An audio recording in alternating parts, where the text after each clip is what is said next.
بسم اللہ الرحمن الرحیم۔ اللہ تبارک و تعالیٰ کے نام سے شروع جو بڑا مہربان اور نہایت رحم کرنے والا ہے۔ دنیا کی تاریخ میں ایسے بہت سارے بادشاہ اور فرعون گزرے ہیں جن کو ان کی بادشاہت اور دولت کے نشے نے مغرور بنا دیا اور وہ تکبر میں آ کر خدائی کا دعویٰ کر بیٹھے۔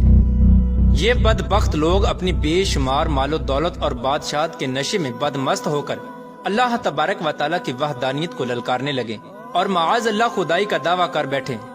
اس کے باوجود بھی اللہ تبارک و تعالیٰ نے ان کی طرف بے شمار انبیاء کرام کو مبعوث فرمایا اور ان کو ہدایت کی طرف بلایا، لیکن یہ بدبخت لوگ اپنی سرکشی اور انا پر اڑے رہے اور اللہ تبارک و تعالیٰ کی وحدانیت کا انکار کرتے رہے۔ پھر جب یہ لوگ قابل ہدایت نہ رہے تو اللہ تبارک و تعالیٰ نے ان بدبخت لوگوں کو عبرت کا نشان بنایا اور ان لوگوں کو تباہ و برباد کر کے رکھ دیا اور ان لوگوں کے نام و نشان کو صفحہ ہستی سے مٹا دیا۔ اللہ تبارک و تعالیٰ نے ان جھوٹے خدائی کے دعوے داروں کو ایسی عبرت ناک موت دی کہ آج بھی لوگ ان سے عبرت حاصل کرتے ہیں۔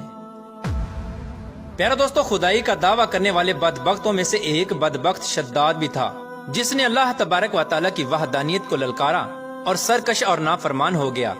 پیارا دوستو، شداد کون تھا اور کس طرح اس نے اللہ تبارک و تعالیٰ کی نافرمانی کی اور خدائی کا دعویٰ کیا، اور کس طرح اس نے دنیا میں اپنی جنت تیار کی اور اس کی بنائی جانے والی جنت کتنے سالوں میں تیار ہوئی، اور پھر اللہ تبارک و تعالیٰ نے اس بدبخت کو کس طرح دنیا کے لیے عبرت کا نشان بنایا اور اس بدبخت کا انجام کیا ہوا، اور پھر کس طرح ملک الموت علیہ السلام نے دردناک طریقے سے اس کی روح قبض کی۔ پیارا دوستو، ان تمام تر سوالات کے جوابات قرآن و حدیث کی روشنی میں آج کی اس ویڈیو میں ہم آپ کو بتائیں گے، لہٰذا آپ سے گزارش ہے کہ ہماری اس ویڈیو کو اینڈ تک ضرور دیکھیے گا۔ پیارا دوستو، شداد اس قوم کی نسل میں سے تھا جو دنیا کے سب سے طاقتور ترین قوم تھی، جس کو قوم عاد کہا جاتا ہے۔ اس قوم کے بارے میں اللہ تبارک و تعالیٰ قرآن پاک میں ارشاد فرماتا ہے کہ ان کے جیسی قوم نہ اللہ تبارک و تعالیٰ نے ان سے پہلے پیدا کی اور نہ ہی ان کے بعد کسی قوم کو پیدا کیا۔ قوم عاد احقاف کے اندر آباد تھی۔ احقاف ایسی جگہ تھی جہاں ریت کے بہت ہی بلند و بالا ٹیلے تھے، اور احقاف کا یہ علاقہ یمن اور عمان کے درمیان بکھرا ہوا تھا۔ اس علاقے کے اندر قوم عاد 8,500 سال پہلے آباد تھی۔ اس قوم پر اللہ تبارک و تعالیٰ کا یہ خاص کرم تھا کہ اللہ تبارک و تعالیٰ نے اس قوم کو دنیا کی سب سے طاقتور قوم بنایا تھا۔ اس کے ساتھ ساتھ اللہ تبارک و تعالیٰ نے اس قوم کو سرسبز و شاداب باغات اور وافر مقدار میں کھیت عطا فرمائے تھے۔ اس قوم کے پاس بے شمار جانور تھے اور پینے کے لیے میٹھا پانی تھا۔ اس کے علاوہ بھی اللہ تبارک و تعالیٰ نے اس قوم کو بے شمار نعمتوں سے نوازا تھا۔ چنانچہ اس قدر مال و دولت اور نعمتوں کی فراوانی کی وجہ سے یہ قوم بھٹک گئی اور اللہ تبارک و تعالیٰ کی نافرمان قوم ہو گئی اور یہ باغی ہو گئے۔ ان کی ہدایت کے لیے اللہ تبارک و تعالیٰ نے حضرت ہود علیہ السلام کو ان کی طرف مبعوث فرمایا۔ حضرت ہود علیہ السلام اس قوم کو اللہ تبارک و تعالیٰ کے حکم سے تبلیغ کرنے لگے اور اللہ تبارک و تعالیٰ کی وحدانیت کی طرف بلانے لگے، لیکن یہ قوم اپنے کفر و شرک سے باز نہ آئی اور حضرت ہود علیہ السلام کا مذاق اڑانے لگی۔ شداد جو کہ اسی قوم کی نسل میں سے تھا، وہ اس قوم کا بادشاہ تھا اور یہ 2 بھائی تھے۔ روایات میں آتا ہے کہ ایک کا نام شداد تھا اور ایک کا نام شدید تھا۔ شدید پہلے بادشاہ بنا اور وہ فوت ہو گیا۔ اس کے فوت ہو جانے کے بعد شداد نے حکومت سنبھالی اور اس طرح یہ دنیا کی سب سے طاقتور قوم عاد کا بادشاہ بن گیا۔ پیارا دوستو، شداد ایک وسیع و عریض سلطنت کا بادشاہ تھا۔ شداد کی یہ بادشاہت یمن سے لے کر عراق تک اور بعض روایات کے مطابق ایران تک پھیلی ہوئی تھی۔ شداد نے اپنی طاقت کے زور پر بڑے بڑے بادشاہوں کو اپنے زیر کر لیا تھا۔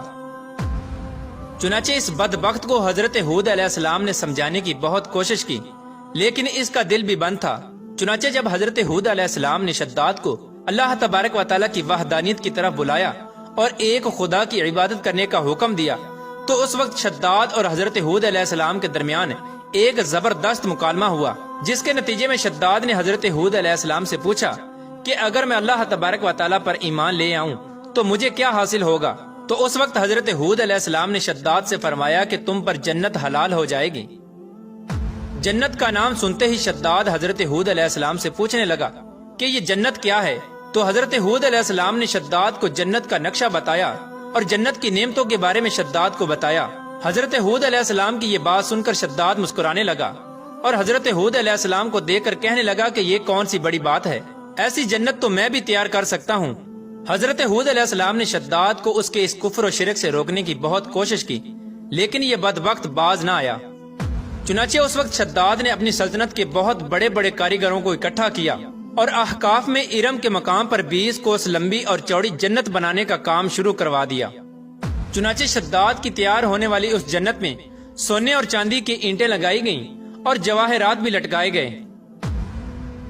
اس بدبخت شداد نے اپنی اس بنائی جانے والی جنت میں شہد، دودھ اور پانی کی نہریں بھی رواں کر دیں اور دنیا جہان کے خوبصورت درخت، پودے اور پھول بھی لگوا دیے اور اس جنت کو طرح طرح کے جواہرات سے مزین کر دیا۔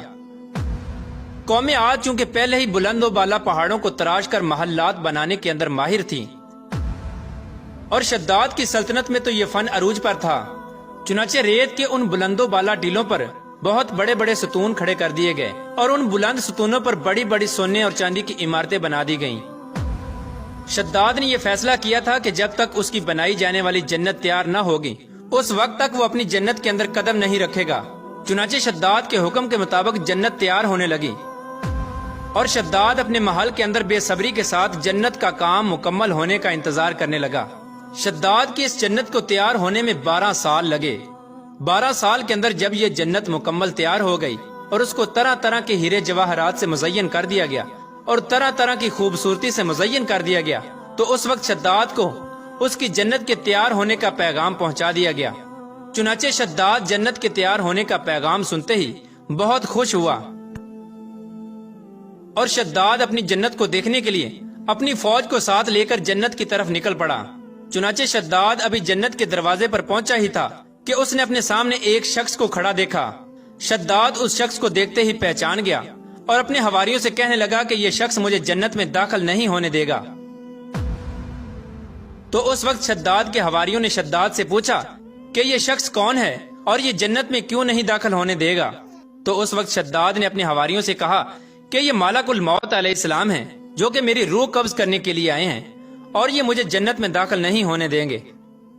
اس وقت شداد بدبخت ملک الموت علیہ السلام سے عرض کرنے لگا کہ مجھے صرف اپنی جنت میں قدم رکھنے کی مہلت دے دی جائے، لیکن اللہ تبارک و تعالیٰ کی طرف سے مقررہ فرشتے نے جواب دیا کہ مجھے اللہ تبارک و تعالیٰ کی طرف سے حکم ہے کہ میں تجھے تمہاری جنت کے اندر قدم نہ رکھنے دوں۔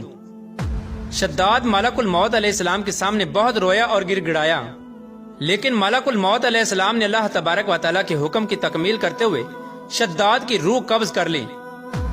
چنانچہ شداد کی موت کے بعد حضرت جبرائیل علیہ السلام نے ایک زوردار چیخ ماری اور شداد کی بنائی ہوئی ساری جنت زمین کے اندر دھنس گئی اور غائب ہو گئی۔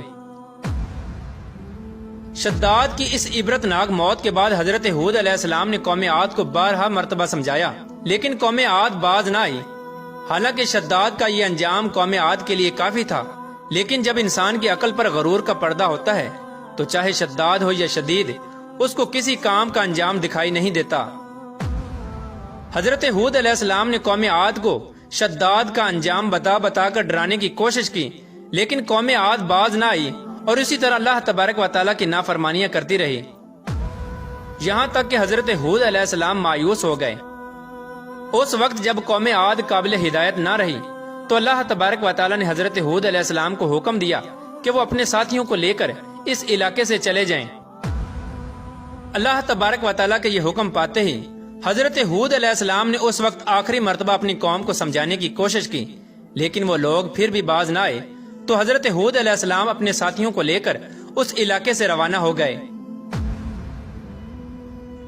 چنانچہ ان کے جانے کے بعد اللہ تبارک و تعالیٰ نے قوم عاد پر خوفناک آندیاں مسلط کر دیں۔